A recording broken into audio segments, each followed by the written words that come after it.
For 20 years, Yvonne Riley has cared for her husband, Dave, a medically retired Coast Guard rescue swimmer who became a quadruple amputee after a bacterial infection turned into sepsis 2 decades ago. With 3 young children at home, Yvonne quit a good job to bathe him, get him in and out of his wheelchair, feed him, help him when he fell out of bed, and eventually help him put on and remove his prosthetic limbs. To this day, she puts me together in the morning.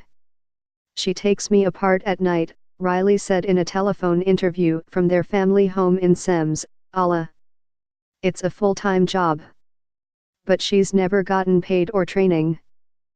That's because the Department of Veterans Affairs only offers stipends, training, paid breaks, and other benefits to the caregivers of post-9/11 veterans through a program passed in 2010. But the Riley family and thousands of others say they are hopeful that soon will change. A proposed $3.4 billion in federal funding over the next 5 years would extend caregivers' benefits to family and friends performing full-time care for veterans of all eras. Cause Celeb, Ryan Phillip on military veterans' family caregivers.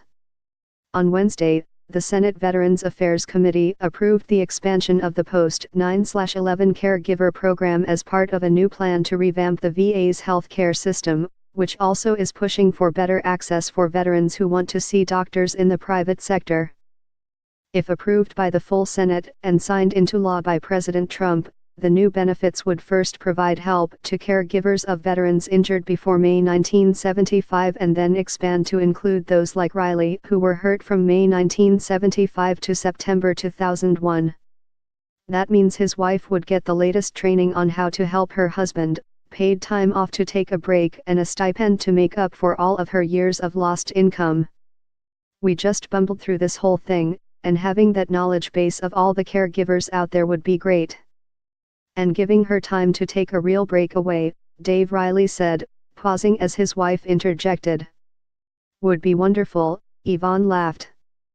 I would go away for a few days. Spend some time visiting our adult kids or just regain energy with some girlfriends. Since 2010, a monthly stipend for family and friends who care for injured veterans is offered to those who served during the post-September 11 era. Report, veterans caregivers sacrifice much but have little support. But Riley, who formerly served as an elected national commander of DAV, estimates that if he had to go into assisted care it might end up costing the government even more. We are gonna have a steady drumbeat for this, said Riley, who will come with his wife to Washington next week to support the issue. And I'm hopeful we realize it's a lot of money. But it's also going to help a lot of veteran families. More at checkpoint. As advisory role grows in Afghanistan, so does risk to U.S. troops. The Pentagon struggles to provide accurate numbers for deployed troops. Pentagon tried to block independent report on child sex among Afghan forces, Senate office says.